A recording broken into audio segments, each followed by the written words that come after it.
Winspur and I'm the factory manager at Penta Patterns. My main responsibilities really is to oversee most manufacturing operations. We manufacture patterns, moulds, jigs, fixtures, motorsport, automotive.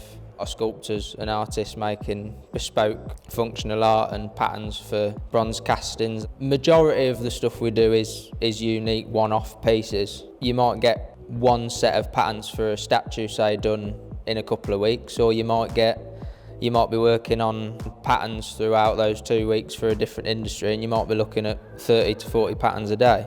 Our customers value the quality over the price. When our customers see our parts, they're happy first time, and we're not doing any remedial work on anything.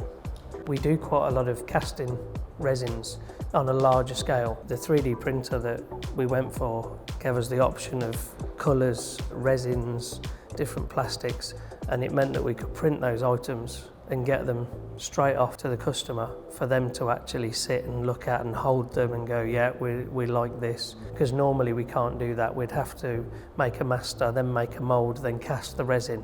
The time scale, you're probably talking a month, where realistically on the printer we could be talking 4 to 5 hours. That's the difference.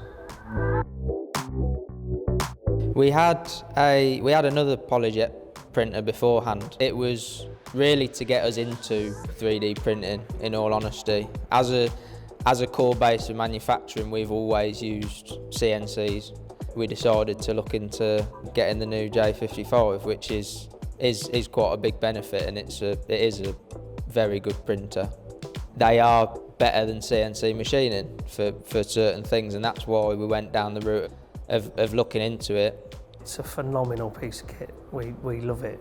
There's times we're almost trying to think of stuff just to print on it, just because it's entertaining.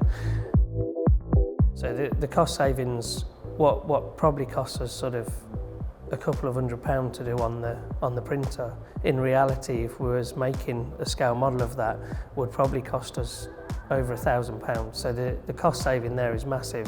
Going into our more engineering side of work, for making quick little trim jigs and drill jigs and that sort of thing, creating those in the space of time you can create them on a printer compared to machining them is a huge benefit. The printer takes no manpower whatsoever, really. It's much easier than in comparison to machining something very little, which is where the printer excels, really. At the spec of it can print much more accurate models than our old printer could. And not just that, the different colours you can have and different materials, that was a big one for us. And to amalgamate multiple materials into one model is a very good capability. We spoke to Stratasys about what sort of printers are out there and what would be the best route to go down. And to be honest, the communication and sort of guiding us through what we needed was phenomenal. As we were going through the different services that it can provide, and it was a no-brainer, to be honest, by the end of it. When you see what these things can do, it's amazing. It's just go for it and you'll be astounded.